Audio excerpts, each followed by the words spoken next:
मित्रो, व्याकरणावरील या सिरीजमध्ये आपण 12वी बोर्डच्या इंग्रजीच्या प्रश्नपत्रिकांमधील परीक्षेला आलेली व्याकरणाची वाक्य सोडवत आहोत आणि या व्हिडिओमध्ये आपण spot the error and rewrite the correct sentence अशी सूचना असलेली बोर्डच्या परीक्षेला आलेली व्याकरणाची वाक्य सोडवत आहोत। चला तर मग लगेच पाठाला सुरुवात करूयात। मित्रो नमस्कार, मी डॉक्टर नारायण मिडवे। मित्रो, आतापर्यंतच्या सर्व बोर्डच्या परीक्षेला आलेली व्याकरणाची वाक्य आपण या सिरीज अंतर्गत सोडविलेली आहेत। पहा, या ठिकाणी आतापर्यंतच्या परीक्षांमध्ये प्रत्येक घटकावर किती प्रश्न आलेले आहेत हे दिलेलं आहे। पहा, टेन्सेस वर 8, मॉडल ऑक्झिलरीज वर देखील 8, ऍक्टिव्ह अँड पॅसिव्ह व्हॉइस वर 6, spot the error and rewrite the correct sentence वर 7, अशा प्रकारे 7, 8, 6 असेच प्रश्न या व्याकरण घटकांवर विचारण्यात आलेले आहेत। म्हणजेच आतापर्यंतच्या प्रत्येक परीक्षेमध्ये या व्याकरण घटकांवर प्रश्न विचारण्यात आलेले आहेत आणि म्हणून हे व्याकरण घटक तुम्ही जर चांगल्या पद्धतीने केले तर व्याकरणावरील तुमचे 8 ते 10 मार्क निश्चितच पक्के होणार आहेत।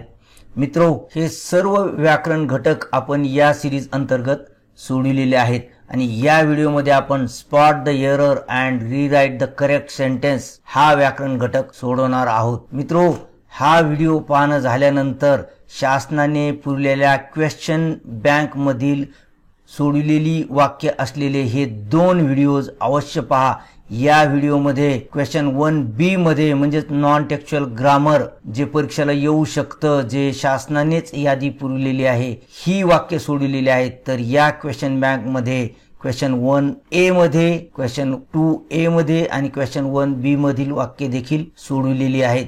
या 2 व्हिडिओ सोबतच परीक्षांमध्ये टेन्सेस वर, मॉडल ऑक्झिलरीज वर आणि ऍक्टिव्ह अँड पॅसिव्ह व्हॉइस वर जी वाक्य आलेली आहेत ती सर्व वाक्य या 3 व्हिडिओज मध्ये आपण सोडविलेली आहेत।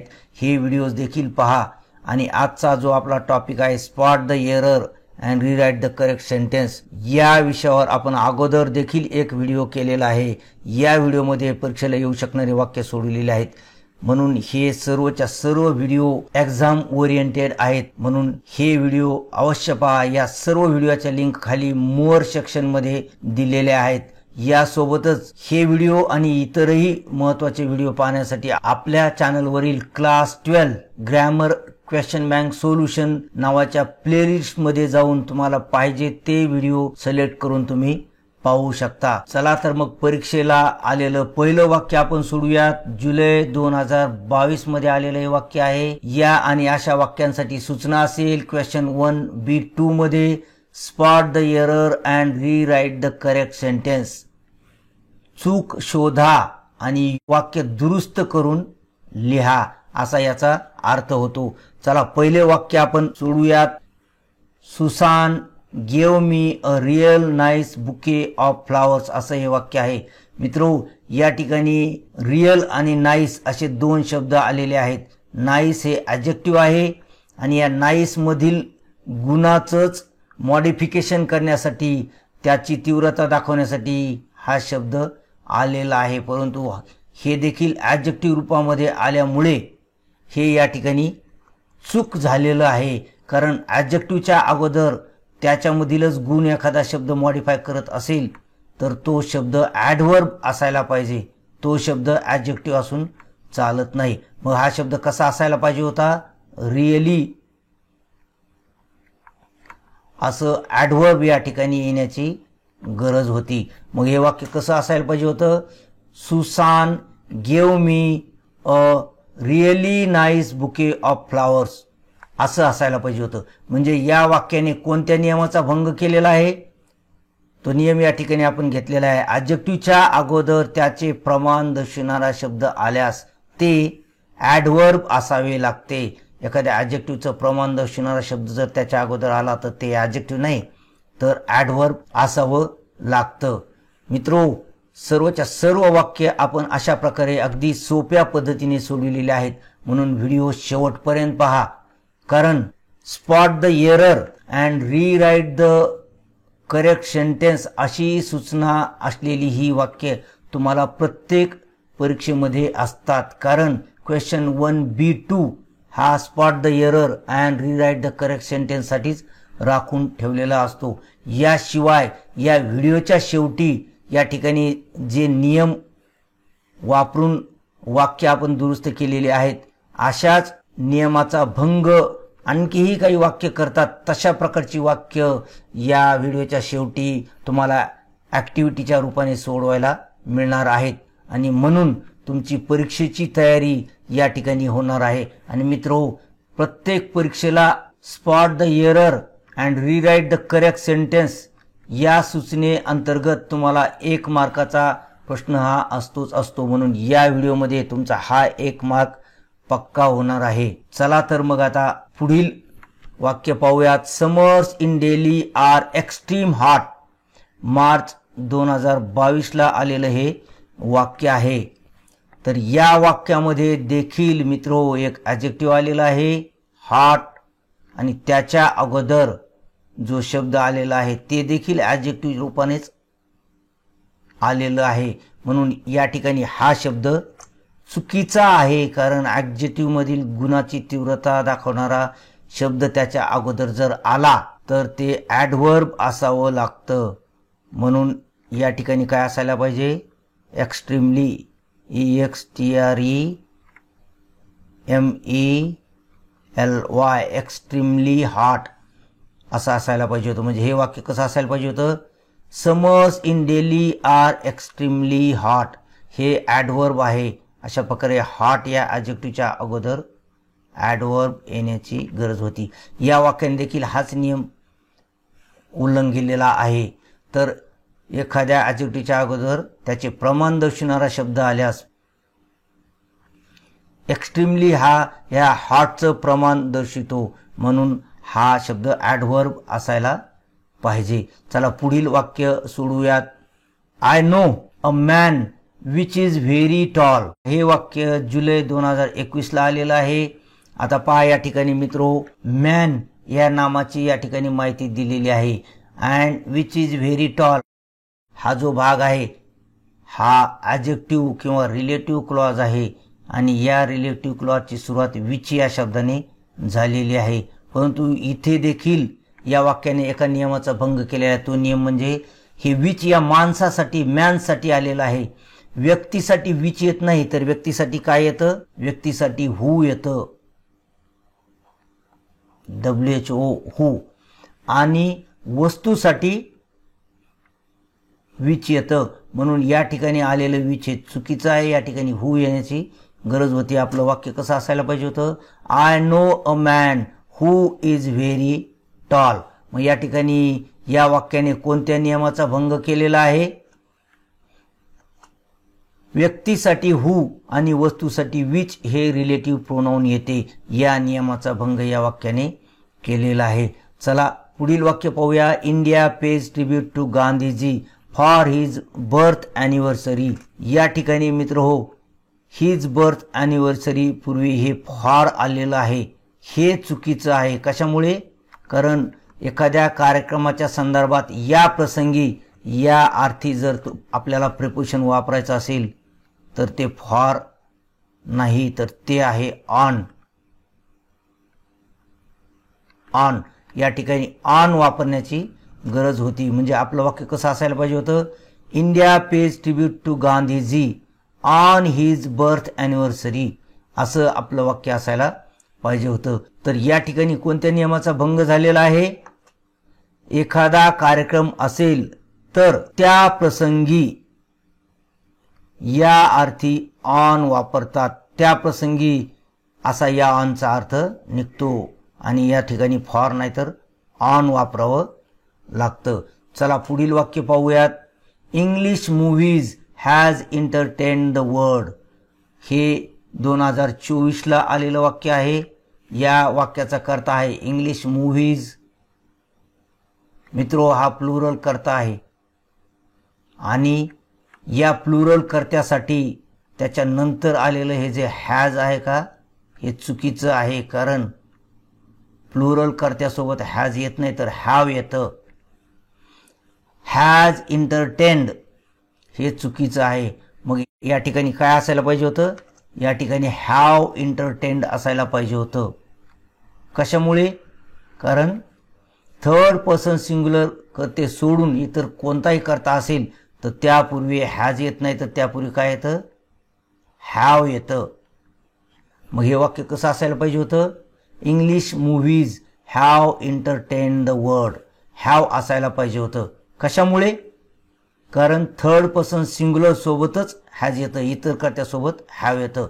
म्हणजे या ठिकाणी या वाक्याने कोणत्या नियमाचा भंग केलेला आहे? प्रेझेंट परफेक्ट टेन्स मध्ये थर्ड पर्सन सिंग्युलर करते सोडून, थर्ड पर्सन सिंग्युलर करते सोडून पहा इतर सर्व कर्त्यांसोबत हॅव वापरतात. थर्ड पर्सन सिंग्युलर कर्त्यासोबत नाही बरं का, करते सोडून. म्हणजे थर्ड पर्सन सिंग्युलर कर्त्यासोबत येतं हॅज आणि बाकीच्या सर्व कर्त्यासोबत काय येतं? हॅव येतं. इथे म्हणून हॅव येण्याची गरज होती. आणि हे थर्ड पर्सन सिंग्युलर कर्ते कोणते आहेत पहा? ही, शी, इट, राम, टेबल अशा प्रकारचे हे कर्ते आहेत. राम म्हणजे कोणतंही प्रॉपर नाऊन, टेबल म्हणजे कोणतंही कॉमन नाऊन, आणि हे सगळे सिंग्युलर आहेत. इथे सिंग्युलर आलेलंच आहे, थर्ड पर्सन सिंग्युलर. हे जर कर्ते असतील तरच हॅज वापरायचं. हे कर्ते नसतील मग आय असलं तरी हॅव वापरायचं, दे असलं, इथे दे असल्यासारखंच आहे. इंग्लिश मूव्हीज म्हणजे प्लुरल आहे. दे असलं तरी हॅव वापरायचं, वी असलं तरी हॅव वापरायचं, यू असलं तरी हॅव वापरायचं. लक्षात ठेवा. पण या ठिकाणी या कर्त्याला विचारात घ्यायची गरज नाही. थर्ड पर्सन सिंग्युलर करते सोडून असं जर म्हटलं, कारण याच्यामध्ये आय आहे, वी आहे, सिंग्युलर पण आहे, प्लुरल पण आहे, म्हणून हे सगळा नियम सांगण्यासाठी अवघड जातो. म्हणून थर्ड पर्सन सिंग्युलर करते सोडून इतर सर्व कर्त्यांसोबत हॅव वापरतात. तर मित्र हो, एखाद्या वाक्यामध्ये हॅव वापरावं की हॅज वापरावं, डू वापरावं की डज, म्हणजे क्रियापदाला यस वापरायचं की नाही वापरायचं, ही सर्व माहिती या व्हिडिओमध्ये दिलेली आहे. म्हणून हा व्हिडिओ तुम्ही पहा, जेणेकरून तुमचा टेन्स, विशेष करून सिंपल प्रेझेंट टेन्स आणि प्रेझेंट परफेक्ट टेन्स निश्चितच तयार होणार आहे. या व्हिडिओची लिंक अर्थातच तुम्हाला खाली मिळून जाईल किंवा आपल्या चॅनलवर टेन्सेस नावाच्या प्लेलिस्टमध्ये देखील हा व्हिडिओ आहे. चला पुढील वाक्य पाहूया. He prescribe medicine along with few exercises to his patients. हे वाक्य आलेलं आहे फेब्रुवारी 2024 मध्ये. या ठिकाणी ह्या वाक्याचा कर्ता आहे ही आणि याचं क्रियापद आहे प्रिस्क्राईब. मित्रो, ही हा थर्ड पर्सन सिंग्युलर कर्ता आहे, म्हणून याच्या पुढे हे जे प्रिस्क्राईब आलेलं आहे का, हे चुकीचं आहे. कशामुळे? कारण थर्ड पर्सन सिंग्युलर कर्ते सोडून इतर सर्व कर्त्यांसोबत आपल्याला क्रियापदाला येस आणि येस वापरता येत नाही. फक्त थर्ड पर्सन सिंग्युलर कर्त्यासोबतच ते आपल्याला वापरावं लागतं. तर मग आपल्या या वाक्यामध्ये कोणता कर्ता आहे? ही हा थर्ड पर्सन सिंग्युलर आहे. मग या ठिकाणी येस आणि येस आपण वापरण्याची गरज होती. म्हणजे या ठिकाणी हे वाक्य कसं असायला पाहिजे होतं? He prescribes medicine along with a few exercises to his patients. तर या ठिकाणी प्रिस्क्राईबला यस लागण्याची गरज होती. प्रिस्क्राइब्स थर्ड पर्सन सिंग्युलर कर्त्यासोबत सिंपल प्रेझेंट टेन्स असेल तर कर्त्याला यस किंवा ईएस लागतं. हा तो नियम आहे. म्हणजे या ठिकाणी कोणता नियम भंग केलेला आहे या वाक्याने? पहा, सिंपल प्रेझेंट टेन्समध्ये थर्ड पर्सन सिंग्युलर कर्त्यांसोबत काय येतं? क्रियापदाला यस किंवा ईएस लागतं. पहा, क्रियापदाला यस किंवा ईएस लागतं. थर्ड पर्सन सिंग्युलर कर्ते कोणते आहेत? ही, शी, इट, राम हे कर्ते थर्ड पर्सन सिंग्युलर कर्ते आहेत. यांच्यासोबत जर सिंपल प्रेझेंट टेन्स आला तर क्रियापदाला यस आणि ईएस लावावं लागतं. आणि मित्रो, याची सविस्तर माहिती तुम्हाला याच व्हिडिओमध्ये मिळून जाईल. हा व्हिडिओ तुम्ही अवश्य पहा. पुढील वाक्य पाहूया आपण. She has been worked in this office since 1996. फेब्रुवारी 2023 आलेलं वाक्य आहे. पहा, या ठिकाणी हॅज बीन आलेलं आहे. मित्रो, हॅज बीन सोबत पुढे काय येतं, आयएनजी असलेलं क्रियापद येण्याची गरज आहे. म्हणून या ठिकाणी दिलेलं हे क्रियापद चुकीचं आहे. शी हॅज बीन वर्किंग या ठिकाणी असायला पाहिजे होतं. काय असायला पाहिजे होतं, she has been working in this office since 1996. तर या ठिकाणी वर्किंग असायला पाहिजे होतं. कशामुळे, कारण या ठिकाणी प्रेझेंट परफेक्ट कंटिन्युअस टेन्स आलेला आहे आणि प्रेझेंट परफेक्ट कंटिन्युअस टेन्सची रचना आहे हॅज बीन प्लस आयएनजी लागलेलं क्रियापद. ही आहे प्रेझेंट परफेक्ट कंटिन्युअस टेन्सची रचना. म्हणजे या ठिकाणी कोणत्या नियमाचा भंग झालेला आहे, तो नियम आहे या वाक्यात प्रेझेंट परफेक्ट कंटिन्युअस टेन्स वापरलेला आहे अशी माहिती लिहिली आपण. प्रेझेंट परफेक्ट कंटिन्युअस टेन्सची रचना काय असते, हॅव किंवा हॅज बीन. या ठिकाणी शी हा कर्ता असल्यामुळे हॅज बीन आलेला आहे, ते बरोबर आहे. पण त्यानंतर व्हर्ब प्लस आयएनजी अशी रचना असण्याची गरज होती. हॅज बीन प्लस आयएनजी लागलेलं क्रियापद, म्हणून वर्किंग या वाक्यामध्ये येण्याची गरज होती. चला मित्रो, आता आपण तुमच्यासाठी अतिशय महत्त्वाची असलेली एक ॲक्टिव्हिटी या ठिकाणी लिहिलेली आहे. पहा, ही हॅव हेल्प्ड मी या वाक्यामध्ये कोणत्या नियमाचा भंग झालेला आहे हे तुम्ही ओळखायचं आहे. आणि पहा, ही हा कर्ता आहे थर्ड पर्सन सिंग्युलर, मग त्याच्यासोबत काय येतं ते तुम्ही शोधायचं आहे. मी थोड्या थोड्या तुम्हाला हिंट देत आहे. चला पुढचं वाक्य वाचूया. I am liking to see movies at the theatre. मित्रो, या ठिकाणी लाइकिंग हे क्रियापद चुकीचं आहे, कारण सेन्सेस म्हणजे जाणीवा दर्शवणारं क्रियापद आयएनजी रूपात येत नाही. मग आता याचं आयएनजी काढून टाका आणि हे वाक्य जशाच्या तसं लिहा. I never forgets. आता या ठिकाणी पहा, पुन्हा सिंपल प्रेझेंट टेन्स आला आहे, परंतु सब्जेक्ट या ठिकाणचा थर्ड पर्सन सिंग्युलर करता वगळून आहे, म्हणून या ठिकाणी हे आलेलं यस चुकीचं आहे. हे काढून टाकून हे वाक्य तुम्ही लिहा. He has often ask. आता या ठिकाणी प्रेझेंट परफेक्ट टेन्स आलेला आहे. प्रेझेंट परफेक्ट टेन्सची रचना काय आहे हे टेन्सेस वरील व्हिडिओ, परफेक्ट टेन्सेस नावाचा व्हिडिओ पहा आणि त्या ठिकाणी दिलेल्या नियमानुसार हे वाक्य बनवा. No sooner did I challenge. या ठिकाणी डीड आले, जर वाक्यामध्ये हेल्पिंग व्हर्ब म्हणून हेल्पिंग व्हर्ब नसेल तर डूचं रूप घेतलं तर त्याच्यानंतर जे क्रियापद येतं का त्याच्यामधील काळ काढून टाकावा लागत असतो, म्हणून या ठिकाणी आलेलं ईडी चुकीचं आहे. ईडी काढून हे वाक्य तुम्ही लिहू शकता. We must plant trees who give us fruits. मागील नियमच या ठिकाणी वापरलेला आहे. ट्रीजसाठी या ठिकाणी काय वापरलेलं आहे, हू वापरलेला आहे, जे चुकीचं आहे. मग ट्रीजसाठी काय येतं, मागे आपल्या या व्हिडिओमध्ये तो नियम आलेला आहे, तो नियम पहा आणि हे वाक्य सोडवा. She is more taller than all her brothers in the family. पहा, या ठिकाणी मोर आलेला आहे आणि या ठिकाणी पुन्हा ER आलेला आहे. कम्पॅरेटिव्हसाठी दोन्हीपैकी एकच यावं लागतं, पण या शब्दासोबत एकच उच्चार अवयव असलेला हा शब्द आहे. या शब्दाला फक्त ER लागतं. मग हे मोर या ठिकाणी चुकीचं आहे. मोर काढून टाका आणि वाक्य लिहा. मित्रो, या सर्व वाक्याची उत्तरे तुम्ही कॉमेंट बॉक्समध्ये लिहा. पाहूया आपण तुमची किती वाक्य बरोबर येतात.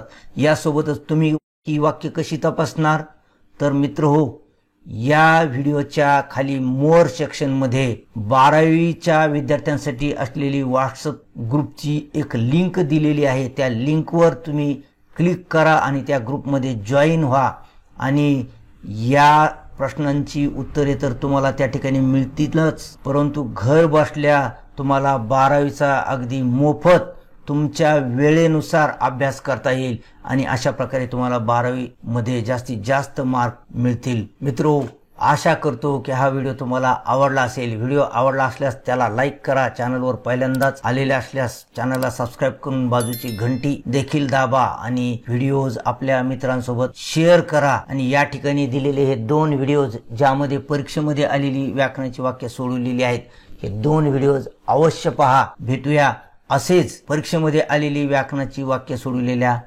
पुढील व्हिडिओमध्ये. तोपर्यंत have a good day. Thank you.